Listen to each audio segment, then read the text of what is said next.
So welcome back to another video on this channel. Now I've had a load of people ask me loads of questions about Doncaster Reptile Show. So if anybody's going over to Doncaster Reptile Show, at the time of recording there is a show tomorrow. I think it's the 22nd of September. But this will apply to any Doncaster Reptile shows that you go to. I've been asked a load of questions. I don't know why people decide to ask me the question. I mean, it's not a problem. I get them all on Instagram and on my Facebook, on my YouTube comments and all that sort of stuff. Maybe it's because, I mean, if you type into Google Doncaster Reptile Show, it's my videos that come up.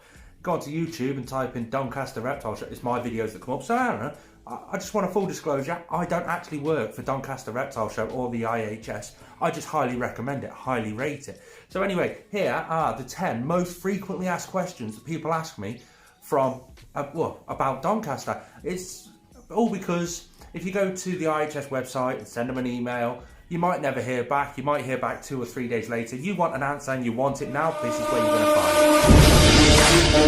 it.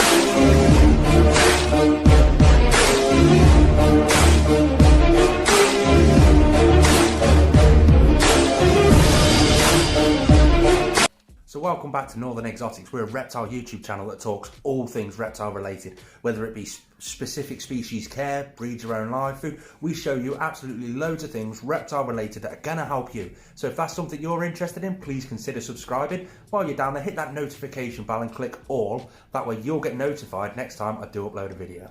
All these questions, they have come from general people, so they are genuine questions. They're not just like a frequently asked questions page on a website or anything. These are questions that have actually been asked to me.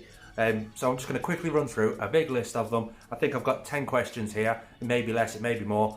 I'm not really going to count that much. Question one is, what's the parking like? I can't find anywhere to park on their website. Right, parking is dead easy. You just have to type into your Google search Doncaster Racecourse. Get the postcode, whack it into your sat-nav, that will take you directly outside the front of Doncaster Reptile Show. As soon as you drive up, you'll see a big queue, you'll see loads of people in yellow high visibility jackets. Directly over the road from the actual racecourse itself, there's a dedicated parking area. It's like an overflow parking area, it's like a field that's been turned into a bit of a gravelly car park or anything. That's where they let you park. It's well signposted. You just drive up, you'll see a signpost saying car park A. It's a temporary sign, so it's just like bolted onto the fence for the show sort of thing. Loads of people in yellow jackets, they'll direct you around, tell you exactly where to park. They'll even stand there and watch you put reverse back in. They'll tell you where to park and all that sort of stuff. And it's dead easy to find your car when you do come back. You just take a mental note of where you parked it. There's only one car park, it's a massive car park. You can't go wrong. That's how you park your car at Doncaster. The next question came through my Instagram. So if you want to know my Instagram, it's just down there. Pop over, send me a message. I'll always try to reply to everybody. I want to take my son to see all the lizards and the creepy crawlies because he loves them. That's amazing, that is. Proper dad and lad time, family times. That's what these shows are all about. Is it too busy for me to take the small pushchair? No.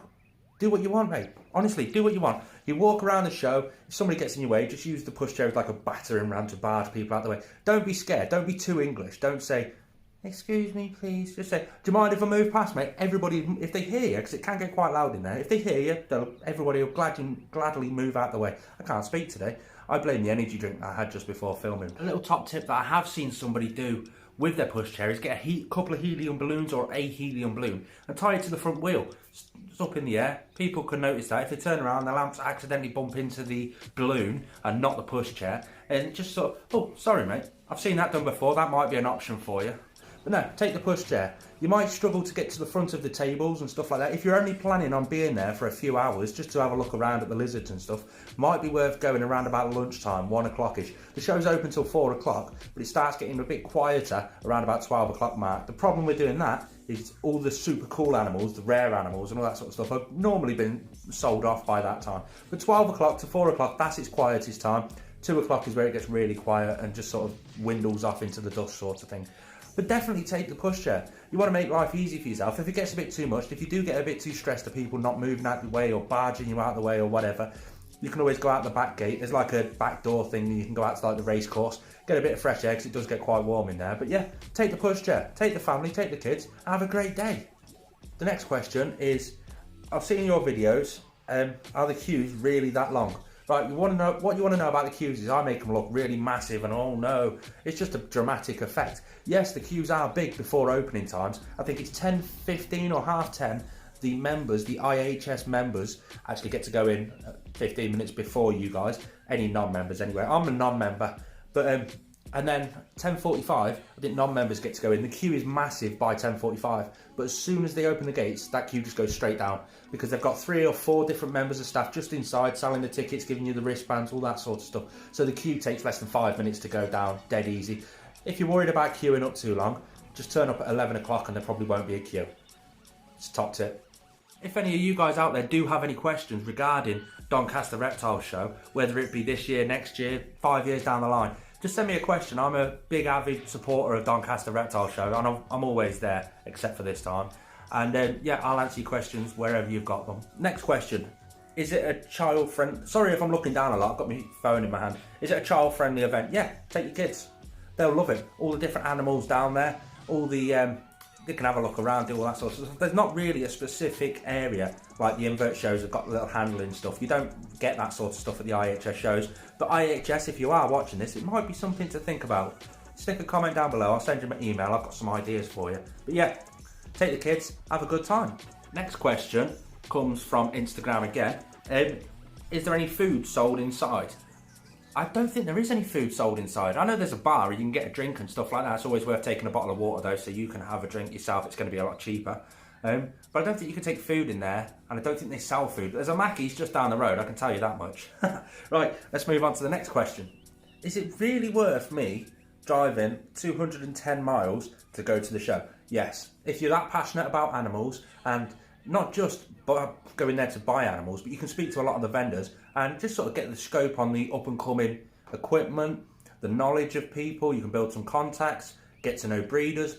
Definitely 100% worth a visit. I travelled 300 miles down to Seas at the beginning of the year. That was worth it because I made one good contact, and yeah, we still talk most days. It's definitely worth it. Next question again comes from Instagram. It says, will you be there in September? Sorry, no. I've tried absolutely everything to get the day off work to be able to go in there. But realistically speaking, I've got a life outside YouTube. I need to work to be able to support the family, all that sort of stuff. I've tried swapping days off, swapping rest days, swapping work days, all that sort of stuff. Nothing has worked.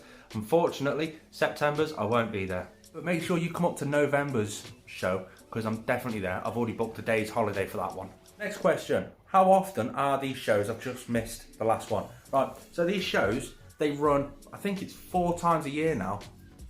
Correct me if I'm wrong, but I think it's 4 times a year. If you go onto Google, type in IHS Doncaster Reptile Show, it'll come up with a website for the IHS, the International Herpology Society. I think that's what it is. Anyway, click on there, it'll tell you all the dates there. I think there's 4 this year, and I think this is the 3rd one. There was one in April, June, September and November. That's right. I think it's the 11th of November, the 22nd. I'm not going to go into dates. It just confuses me. But yeah, 4 times this year. If you're a fan of your invertebrates, so your scorpions, your tarantulas and stuff like that, there's another company called Invert UK, I think it is. The Invert Show UK. They have a few shows dotted around the country. It's not just in one location, but they have shows dotted all over the country. The Northern Invert Show, the Eastern, the Western, the Southern.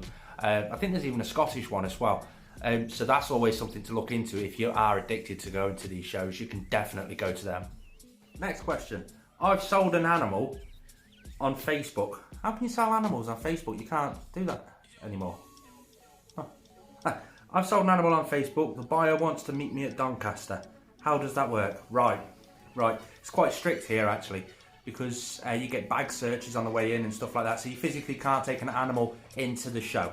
That's just a given, you can't do that.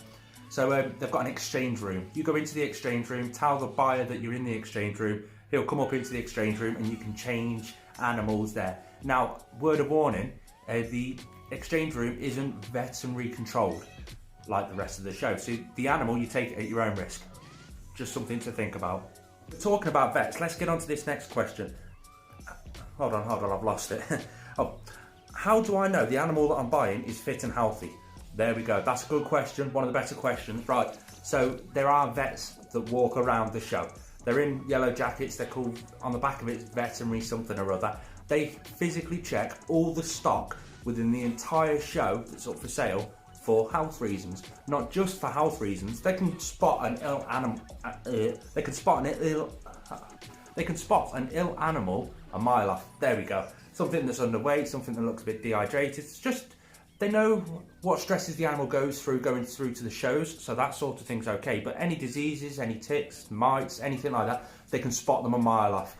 So you will know that if you're buying from a reputable dealer at the shows, it's going to be fit and healthy. They also keep an eye out for the prohibited genes within the shows, because at Doncaster, the IHS reptile shows, you can't sell the leopard gecko enigma gene, you can't sell the jungle jag carpet pythons, and you can't sell the spider genes in royal pythons or ball pythons. Now they're all because they're a neurological issue. They've got head wobbles and stargazing and all this sort of stuff. So for some reason they think that's unfit to sell. You can understand the longevity in that. They don't want people like me to buy an enigma animal and then breed it and sell it on. Yeah, they're just trying to get rid of those diseases, those neurological issues out of the pet trade. It's understandable. Whether you agree with it or not, that's up to you guys. But yeah, they also check out for that, so you know you're not going to get any prohibitions from all that sort of stuff as well. Next question. I'd love to go, well, it's not even a question, it's just a statement. I'd love to go to Doncaster, but it's just too far away. Well, in those sorts of cases, you've got stuff like the hotels. There's a lot of people who travel hundreds and hundreds, if not thousands of miles. You get people from Portugal, Poland, everywhere come to these shows. So they are extremely popular, but they all stop in the local hotels. The Holiday Inn Express is just on the course, so that's always a good, wise one to go for. There's loads dotted around the travel lodges and stuff. Just TripAdvisor, hotels near the area. They're all fairly cheap. It's Doncaster. They're not going to be really expensive, are they?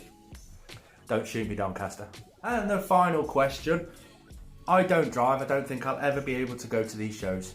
There's trains. Literally, I think it's only about a mile and a half down the road. There's a train station, Doncaster train station. Loads of people get the trains up there. It's amazing how many, I don't think you can take live reptiles on trains, but it's amazing how many people actually do get away with taking snakes home in their backpacks on a train. You know, I don't know, you'll have to check in with like National Rail or something for their rules and regulations regarding that. I would always suggest don't break the law. Thanks for tuning in, guys. You've all been great.